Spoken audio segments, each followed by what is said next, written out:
Kalau ini Ustaz, kalau misalnya habis sholat, udah habis wudhu, ya. sentuhan sama Kesentuhan istri sama batal apa boleh nggak Ustaz? nggak sih, Ustaz? Nabi setiap wudhu dia mencium istrinya. Jadi nggak batal ya Ustaz? Nabi berwudhu mau sholat cium istrinya. Nggak Tapi batal. kok ada yang bilang mazhab Syafi'i, mazhab apa? Aku jadi bingung Ustaz, gimana tuh Ustaz? Nggak usah bingung. Contohkan saja Nabi. Kita liatin Nabi aja. Nabi mau sholat. Nabi itu kan orangnya romantis kan.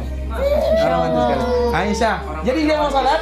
Ya biasalah suami istri mungkin dihalangi sama Aisyah, dicium langsung pergi jadi imam. Allahu Akbar. Jadi nggak butuh lagi jawaban gitu. Mau terlepas dari mazhab ini, mau mazhab itu. Nabi mau sholat, Pokoknya ikutin nabinya aja Ustaz. ada sesuatu itu yang jelas. Ada sesuatu itu yang jelas. Nabi seperti ini, ya sudah jelas berarti nggak batal gitu loh. Selesai. Mazhab itu artinya pendapat. Mazhab itu artinya berguru. Oh, pendapat. Pendapat. Bukan kita boleh percaya atau enggak? Zahaba, kan kalimat mazhab itu diambil dari kata-kata zahaba. Zahaba itu artinya pendapat ulama ini, pendapat ulama ini, pendapat ulama ini. Biasa gitu loh. Sama saja kita berguru, berarti guru kita 4. Guru kita Imam Hanafi, Imam Syafi'i, Imam Malik, Imam Ahmad. Itu guru kita. Maka dia disebut mazhab Hambali, mazhab Syafi'i. Maknanya pendapat Syafi'i, pendapat Hambali. Berarti maknanya itu guru kita dan kita wajib berguru kepada mereka. Tapi mengambil semua pendapatnya begitu saja, tentunya tunggu dulu.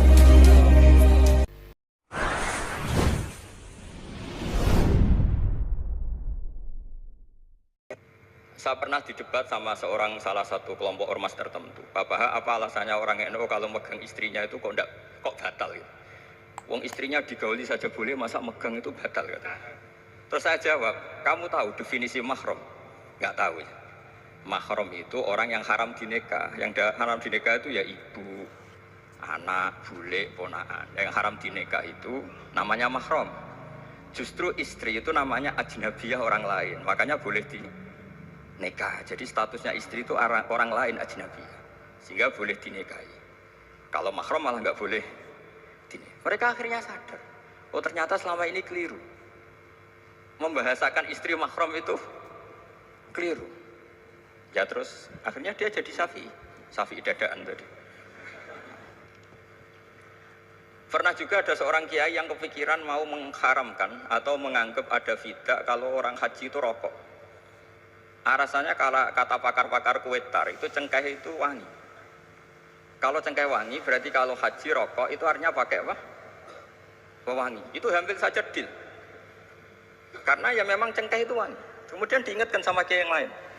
Anda berani fatwa kalau orang Jumatan sunat ngerokok karena pakai pewangi? Wah iya, enggak jadi. Jadi ini pentingnya ilmu itu konsensus.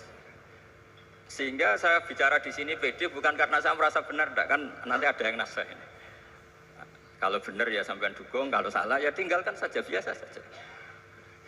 Karena kalau sampean sama-sama tadi saya sudah bilang tahta topkotin wahidah, kita tahta syekhin wahid, tahta mursyid wahid. Saya pikir ilmu saya dan sampean ya unda-undilah.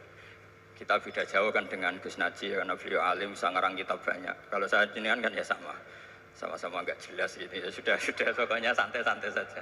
Pokoknya rileks saja.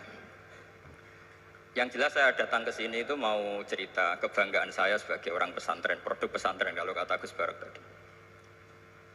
Di kampus itu saya berkali-kali ketemu dokter, profesor, dan mereka umumnya itu orang-orang yang galau, yang gelisah. Dan lucunya itu mereka memposisikan saya sebagai penasihat. Karena memang ilmu pesantren itu unik. Ilmu yang bisa menjawab problem apa saja. Mereka misalnya tanya begini, Pak Bahak, saya ini orang kampung, yang bapak saya itu utun, katanya. Utun itu lugu. Bisa menjadikan saya doktor, saya jadi dekan, saya jadi rektor. Tapi setelah di kota, dengan sekian ilmu yang saya pelajari dari Eropa, dari Amerika, sekedar anak saya tidak narkoba itu sudah susah. Kok ranking? Nggak dengar anak saya ditangkap BNN itu sudah seneng saya. Artinya apa? Dia sadar ternyata kearifan lokal yang dididik para kiai menjadikan anak-anaknya jadi profesor, jadi dokter. Tapi dengan ilmu kedoktorannya, orang menjadikan anaknya ranking itu susahnya bukan main. Karena nggak ada kearifan. Ilmu yang mereka anggap adalah dianggap ya, tentu tidak hakikat, eksak. Eksak saja sebetulnya tidak juga subjektivitas mereka. Misalnya begini, ini contoh sekian. Pernah saya lomba cepet-cepetan matematika. Kalau saya kan pernah dimintai konsultan sebagai badan Basnas Nasional. Mereka kalau ngitung ya zakat tijarah itu 2,5%. Mungkin zakat ziroah berapa? 10% atau 20%. Kangkang yang di sini tak pikir itu mesti bingung karena gaya poro gabet itu mesti raiso. Dan mereka tak tantang, coba jenengan bikin poro gabet, saya pakai matematika pesantren, itu cepet saya. Karena matematika kita adalah matematika ummi. Ummi itu orang Arab, ummiyin. Gak usah diterjemah apa, ya sudah ummiyin saja. Ummiyin itu keibu-ibuan lugu. Jadi kalau nggak bisa itu ya terlalu. Misalnya 2,5%, kalau kita bilang kan rubul usur. Ya sudah 1.000 itu diusurkan dulu menjadi 10. Setelah 10 itu kan misalnya ya 1.000 berarti usurnya 100. Ya kan? Setelah 100 cari rubuknya berapa? 25. Berarti setiap 1 juta 2,5% adalah 25. Mereka masih garap poro gabet, saya sudah cepat 1.000 usurnya 100, rubuknya 25. Namanya rubul usur. Begitu juga misalnya kita punya aset 100, nisful usur, usurnya 10, nisfunya berarti 5. Itu rasa poro gabet cepat ketimbang sampean poro gabet 2,5% kan suwi. Terus dia tanya, Pak matematikanya kok cepat? Dapat ilmu dari mana? Pernah kuliah di mana? Ya saya ngaji di Sarang sama Mbah Mun, terus saya ngaji beberapa ilmu. Nah, kelirunya rata-rata santri itu faraid itu ya ora seneng. Nah, bulat. Nah ini cerita saja. Jadi kita bisa membuktikan ke khalayak ramai kalau kita tidak kalah. Khawarizm Al-Jabar terkenal di Barat, Avicenna atau Ibnu Sina itu ya dengan ilmu-ilmu umum. Dan mereka fasih sekali menerangkan ilmu medis, ilmu apa. Fasih sekali. Sehingga ketika sekarang teknologi katanya adanya di Barat, di Eropa, sebenarnya mereka itu kagum sama Islam. Karena mereka ngakui bahwa di antara ilmu itu dari Islam, zaman Khawarizm, zaman Al-Jabar, zaman Avicenna, zaman Ibnu Rus dan sebagainya. Saya beri sekian contoh dan ini saya bilang tanyakan ke orang kafir yang paling inat, paling lacep di dunia. Tanyakan ayat ini, pasti artinya seperti ini. Yaitu ketika ada fenomena likuifaksi, tentu kalau di Jogja kan ada grup ilmiah. Mereka tanya saya, Bapak, apa ada teori manusia itu ditenggelamkan di bumi? Yang teori, bukan kasus, bukan peristiwa sejarah. Kalau peristiwa sejarah kan ada korun. Saya ditanya gitu terus saya jawab, Aamin tumman fis sama ayakhsifa bikumul ardo fa idza hiya tamur. Apa kamu merasa aman di dunia sementara pengendali langit, man fis sama itu pengendali langit? Ya siapa saja, bisa malaikat atau bisa Allah, man sing kudratu fis sama, itu ahli tafsir beda pendapat. Yang enggak beda yang enggak pernah nafsiri gitu. Jadi yang enggak beda karena enggak pernah nafsiri. Ayakhsifa bikumul ardo, bahwa bumi ini bisa ditenggelamkan. Faidah ya tamur, ya memang bumi itu bisa meleleh. Terus saya memberi sekian argumentasi. Kalau kamu katakan justifikasi ilmiah karena kadung Islam dan kadung pegangan Quran, mungkin Anda akan bilang saya ini justifikasi, nyari pembenaran secara syariah. Tanyakan ke ahli lughat yang non muslim, maknanya ayat itu tetap seperti itu. Begitu juga misalnya ayat wal ardi dzatis sodr, dan bumi yang berkarakter bisa retak. Sodkon itu retak. Dulu kita hanya punya contoh, misalnya biji-bijian jagung yang lembek, yang lemah, dan bumi yang keras, atau ketela atau bengkoang itu. Ternyata dengan segala kelemahan ini, biji-bijian ini bisa merekah, dan buminya yang ngalah memberi ruang. Dulu ulama hanya nyontohkan tadi, misalnya kalkhinto apa saja yang bisa bumi mengalah dengan proses tumbuhnya tanaman. Tapi itu kan qaulul mufassir. Kenangan saya ngaji Yai, makanya saya bangga sekali sebagai murid beliau. Saya memberi gelar beliau Al-Faqih Al-Mufassir. Faqih betul karena beliau putra Abu Zubair yang ma'ruf bil fiqhi. Dan Al-Mufassir beliau itu murid Said Alawi yang ngarang takriran Faidul Khabir itu dengan Habib Muhsin Al-Musawa ini. Ini penting, sanad kita ini penting, dan kita insya Allah sebagai murid tidak akan merusak sanad itu. Dan yang merusak sanad itu gurunya alim, baik guru alim terus kita bodoh, itu merusak sanad itu. Saya masih ingat didawi Mbah Mun, wong jagoan merusak sanad. Ibnu Hajar Al-Asqalani ngalim-ngalimi wong, di murid Zakaria Al-Ansori. Beliau di murid Ibnu Hajar Itu. Terus dia murid Fathul Mu'in. Jadi kiai nak ra di murid ngalim iku yo isin hak. Nah kita berlomba-lomba supaya gak ngisin-ngisinin apa kiai. Ya ini kan kompetisi. Kalau gak kasih alim ya ngaku alim saja lah supaya tetap. Ya nggak apa-apa, artinya ya cukup lah kalau di daerah masing-masing kan. Saya pernah sama satu temen itu, Gus kula wis ngalim kok iso. Kula niku tiyang Sragen. Urip kula teng kaki Joko Samudra. Jadi kok kula ngeten iki pun alim. Ketika dia nakal dan pengurus nyurati orang tuanya, memberitahu kalau anaknya nakal, dia tenang saja. Tak tanya, kenapa kamu tenang? Bapakku buta huruf. Jadi pengurus nyurati itu ya tenang saja dia. Karena dia tahu orang tuanya itu buta huruf. Kok nikmat urip kok kowe iki saya nak ajar. Ya tapi insya Allah barokatuh Syekhina semua itu tetap berkah. Karena itu awal hidayat di daerah masing-masing. Itu tidak perlu alim, sudah hebat itu. Karena ya nggak perlu lah. Kalau alim betul malah nggak sempat dakwah. Begini, ini penting saya utarakan. Karena sanad keguruan itu pernah saya cek. Ini cerita ini tahadus bin Nikmat. Guyonannya ulama meskipun guyonan itu ternyata musalsal. Dulu ya itu mungkin semuanya dengar sering cerita ada seorang desa gitu yang kambingnya habis mati, kebetulan kambingnya itu jenggotan kata beliau. Itu ada khotib yang jenggotan tuh nangis. Sempat khotibnya itu GR kalau dia itu ya ta'assar bimau idoti. Ya ta'assar sampai apa? Nangis sih. Ternyata enggak. Dia ingat khotib tuh ingat kambingnya yang mati. Itu cerita Yayu dulu dan diulang-ulang. Ternyata saya baca, kalau sama nggak percaya baca di Al-Fawaid Asyatiriyah atau Al-Fawaid Al-Haramiyah. Itu karangannya Habib Salim Asyatiri. Beliau dekat sekali dengan Gus Najib, pernah nginep di beliau. Itu di karangan beliau sampai cek nanti di Qauluhu Ta'ala lau adzibannahu adzaban syadidan aw la asfahannahu aw la ya'tiyanni bisultanim. Itu kata beliau begini. Adzaban sadidan itu orang dihidupkan atau didomisilikan di daerah yang nggak sejenis. Itu tersiksa sekali. Terus di situ beliau cerita, dulu itu ada orang alim alamah hamilul Quran itu di penjara.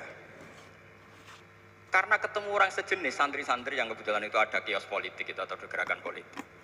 Itu di penjara itu asik saja. Bahkan banyak alumni penjara itu berhafal Quran. Yang sebelum hafal ada yang bebas, nggak mau bebas karena ingin meneruskan hafalan dengan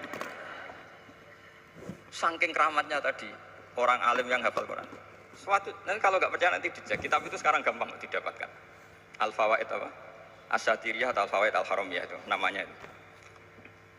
Itu ternyata terus penguasa ini ngerti, ini di penjara kok happy-happy saja malah mulang Quran. Di penjara pe wong bedui sing ra roh wong alim ya ora roh kitab. Ternyata si bedui tadi pertama melihat syekh yang jenggotan tadi, ingatnya sama kambing tadi. Langsung doa, ya Allah saya ingin bebas. Artinya betapa tersiksanya orang dikumpulkan orang yang tidak sejen. Dan guyonan itu ada di Al-Fawaid Asyatiriyah. Betapa ini al-arwah junudun mujannat. Mbah Mun muridnya Sayyid Alawi pernah cerita itu, meskipun dengan analogi kias yang beda.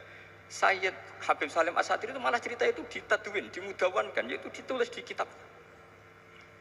Itu kan luar biasa. Dan saya punya kitab itu. Kemudian yang sama lagi adalah Yai sering berkeyakinan annal ardo kurawiyah. Meskipun sampean mungkin lihat di video-video nak bumi itu flat, itu orang nggak mau mikir mungkin ya. Annal ardo kurawiyah. Saya percaya beliau karena beliau orang alim dan saya percaya teori falak. Kemudian saya cek di tafsirnya Imam Habib Satiri tadi di ayat watarol jibala tahsabuha jamidatan wa hiya tamurru marras sahab, kata beliau annal ardo kurawiyah wa anna hadhil ardo tamurru kal jibal atau tamurru mamarul jibal marul jibal. Ketika dia ditanya apa alasannya, watarol jibala tahsabuha, kan ada kata tahsabuha. Tahsabu itu hasibah yahsabu husbanan. Kalau sebagian lughat hasibah yahsibu husbanan. Nah, itu sekarang kata beliau, itu sekarang. Kenapa itu sekarang? Idlah husbana hunaka. Kan ada mufasir yang mengatakan tamur rumah sahab itu nunggu di akhirat. Wa tarol jibala tahsabuha jamidata wa hiya tamurru marras sahab. Marras sahab itu nunggu nanti di akhirat. Tapi kata Habib Salim Asyatiri tidak di dunia. Idlah khusbana hunalika itu akhirat maksudnya. Di akhirat khusban itu artinya kan nyongko, ngiro. Di akhirat semuanya itu ilmu yakin, ainul yakin. Jadi kalau tahsabuha pasti di dunia karena adanya khusban dugaan hanya ada di dunia. Lagi-lagi muwafaqah bainahu wa baina Habib Salim Asyatiri. Dan di situ detail sekali. Cara beliau nulis tafsir, pengalaman ngaji sama Sayyid Alawi, tanggalnya. Begitu juga saya dulu ngaji sama Yai. Banyak sekali, diantaranya yang saya syukur sekali, yaitu tadi Ulumul Quran.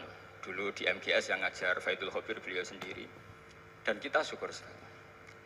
Jadi ini pengalaman-pengalaman kita sebagai murid, sebagai penerus. Terus ketiga begini, ciri khas samahah atau samahan. Ini saya meskipun tidak bawa makalah, saya ini baca sekian takbir. Kenapa guru-guru kita di Indonesia itu menghindari tema-tema ekstrim atau tema-tema keras? Saya pikir di sini masyhur sekali, beliau sering ngendikan zada khusyuan, zada jalan. Kita hanya nirukan saja tapi tidak ikut menvonis. Karena kalau kita serius, terlalu serius, ngendikan hukum-hukum yang serius, nanti kejadiannya begini. Ini saya baca takbir ini dari kitab Ibnul Qayyim di I'lamul Muwaqqi'in an Rabbil Alamin dan dari kitab Nasaihul Ibad. Ketika lisan dihisab sama Allah Ta'ala dan mendapatkan azab yang paling tinggi dibanding jawareh yang lain, itu ketika lisan menanyakan sama Allah, kenapa ya Allah saya punya azab yang begitu ekstrim? Jawabannya Allah, kharajat minka kalimatun balagot masyariqal ardi wa magharibaha fasufikat biha damul haram wa ukhidha biha al-malul haram wa antuhika biha al-farjul haram. Jadi kalau fatwa serius menjadi ekstremis, apalagi fatwa-fatwa tentang chaos, tentang apa itu, nanti resikonya itu ada safkut dima, dan itu hal yang dihindari ulama dulu. Kamu jangan pernah fatwa dengan meluncurkan satu kalimat yang dengan kalimat itu bisa saja sufika biha adamul haram, orang-orang yang nggak perlu mati harus terbunuh, dan sebagainya dan sebagainya. Kalau dalam Nasaihul Ibad redaksinya adalah kharajat minka kalimatun balagot masyariqal ardi wa maghariba. Ini kalau di kitab Ibnul Qayyim redaksinya itu ada seorang ulama yang ngeluh ketika habis ngajar Al-Hudud. Ha anadza, kata beliau, yuta'allamu minni ma tudrabu bihriqab wa tuta'u bihil furuj wa tu'khadhu bihil huquq. Jadi sehingga dengan tradisi ulama kabiron angkabirin, dulu-dulunya itu memang ulama menghindari tema-tema ekstrim. Bukan karena ada bisa, karena takut ini kalau salah fatwa nanti safkut dima. Dan itu yang dilakukan Said Hasan bin Ali ketika beliau konflik, ya dengan tanda kutip konflik dengan Muawiyah. Kata beliau, bisa saja ini hak rajulin, ya sudah tak kembalikan ke dia. Bisa saja hak saya tak kasihkan ke dia. Haknan lidima'il muslimin. Tapi karena hukum itu adalah hukum yang sifatnya ijtihadiyah, beliau tetap menutup dengan makalah wa in adri la'allahu fitnatul lakum wa mata'un ilahin. Saya tidak tahu ini kayak apa, jangan-jangan ini hanya fitnah. Kenapa beliau tetap menutup hukum wa in adri dan kemudian ditiru terus oleh Imam Malik, setiap ditanya sering bilang la adri. Sampai yang tanya pernah mangkel. Ini pernah dikutip Gus Najib dalam kitab At-Tajridul Mustafa, juga ada di Al-Manhalul Latif. Kenapa Sa'alim engkau selalu jawab la adri? Kata Imam Malik, jawab, saya ini orang jauh, kalau sampean bilang la adri nanti gimana? Saya laporannya, disuruh tanya. Kata Imam Malik, happy saja. Fa'ablih man waro'aka anni la adri. Enggak kamu tok yang harus tahu kamu saya la adri. Yo kan dari pisan umat temen aku yo la adri. Jadi ulama dulu saking khosnya sama Allah, khosyah, bilang enggak tahu itu enggak masalah. Karena begitulah sanad mereka dalam hal-hal yang ijtihadiyah, yang potensi safkut dima. Saya ulang lagi, yang potensi safkut dima itu milih aman bilang la adri. Sampean kalau nggak percaya dicek di Sahih Muslim atau di kitab-kitab hadis Sahih yang lainnya. Dan ini juga yang dipakai Ibnul Qayyim ketika bikin muqaddimah I'lamul Muwaqqi'in dalam Khotorul Fatwa. Ada seorang namanya itu Buraidah. Buraidah itu Amirul Jais. Itu setiap mau perang atau punya MOU dengan kelompok lain, kata Rasulullah, jika mereka menginginkan kamu ala antun zilahum ala hukmillah wa ala hukmi rasulillah falatun zilhum ala hukmillah wa ala hukmi rasulillah. Ada redaksi yang fi dhimmatillah wa fi dhimmati rasulillah. Walakin anzilhum ala hukmi. Posisikan bahwa MOU itu atas nama kesepakatan kamu dan mereka. Fa innaka la tadri atusiba hukmallahi amla. Karena kamu tidak tahu apa kamu persis sebagaimana hukum Allah apa enggak. Kamu tidak bisa misalnya secara fikih, misalnya ada Zaid ini kafir harbi, terus kamu bilang ini wajib diperangi karena kafir harbi. Oke, itu mungkin. Tapi masalahnya bisa saja khusus Zaid ini ada sunnatullah, ada ilmu Allah yang mau diberi hidayat sehingga ada perlakuan khusus. Sampai lihat dalam Asra Badrin, itu yang ketangkap di Asra Badrin itu kan semuanya kafir harbi. Ya, alhamdulillah ini beliau rawuh.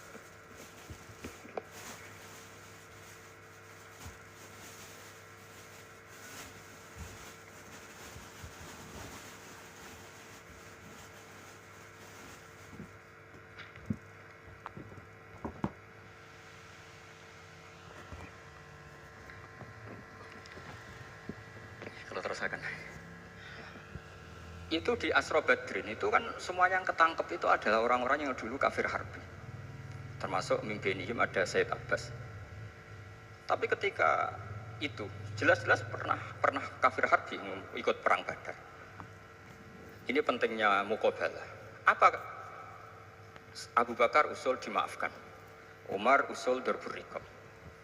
Apa tanggapan Rasulullah SAW ketika masaluka ya Abu Bakrin masalu Ibrahim? Qala faman tabi'ani fa innahu minni wa man asani fa innaka ghafurur rahim.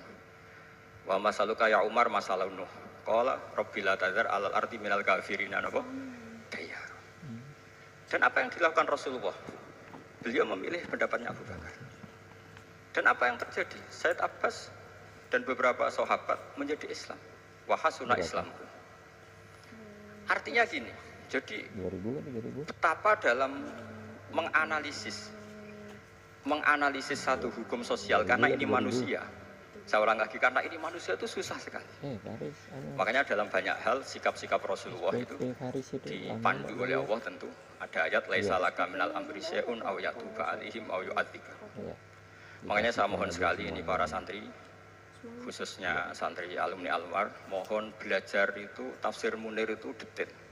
Karena di tafsir Munir itu misalnya ada ayat tertentu yang mengkritik orang kafir tertentu, fitil kalwaqiah gitu. Di situ ada kejelasan fa aslamu wa hasuna islamuhum.